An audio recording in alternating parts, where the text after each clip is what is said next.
been about a year since I did the original Sonoff Programming Adapter, and based on some feedback that I've had over that time, I've just made some changes to it. That's partly because of something that I screwed up in the original design. So this is pretty much my original design, and I intended for there to be a power switch. The idea was that you could turn off power while it's plugged into a Sonoff and then turn it back on again to power cycle it. The problem is that these switches turned out to be rubbish. They often just wouldn't come on. So because I had a 0.1 inch pitch on that, I didn't even change the PCB. I just started putting pin headers in there instead. Once again, the idea was that people could take off the jumper, plug it back in, and that's why you could power cycle the Arduino.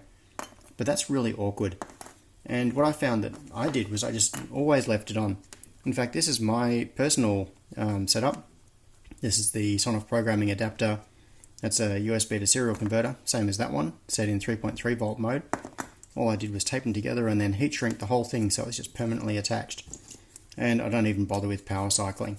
So if I'm going to program a Sonoff, all I'll do is press in the button, shove in the adapter, and it powers up that way. But I thought I'd try something a bit different. So this is the revised version, and what I've done is used a normally closed push button on here. So when you press it, it goes open circuit. When you release it, it goes closed circuit. And that means that what you can do is pair this up with a 3.3 volt USB to serial adapter, plug it in here, and if you want to power cycle the Sonoff, you just press the button and release it. So you could press the button, GPIO 0 in, let go of power, and GPIO 0 back out again. And it also makes it a bit lower, which is easier to pack. And the other thing I found is that some people have USB to serial adapters that have pins coming out the end instead of the socket. So I started offering two versions, one with the pins, one with the socket on it. But what I'm thinking of doing now is doing it like this. Basically, I'm going to ship them as the PCB with the button installed and the pins on here, and then I'm just going to supply a right angle pin header and a socket. This is a stacking socket, so what you can do is just put it down on the bench, give it a bit of a bend it to 90 degrees, put it through here, solder it in place, if I can get it through. There we go.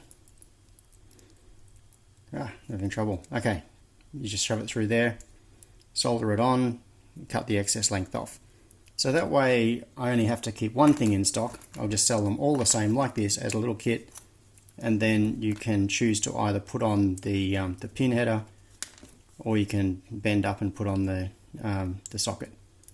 One other little change I made to the design based on some customer feedback on the forum was that I added this little ground solder point here. What that means is you can add your own flying lead to that if you want, and then you've got a ground lead that you can connect to the GPIO 0 input on the target device.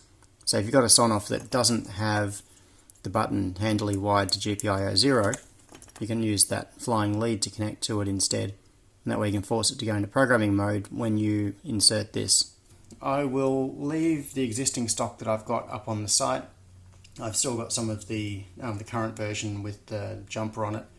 So I'm going to add this new one as a third version. And then when the other PCBs run out, I just won't replace them. So if you program a lot of Sonoffs, maybe this will save you some time. See ya!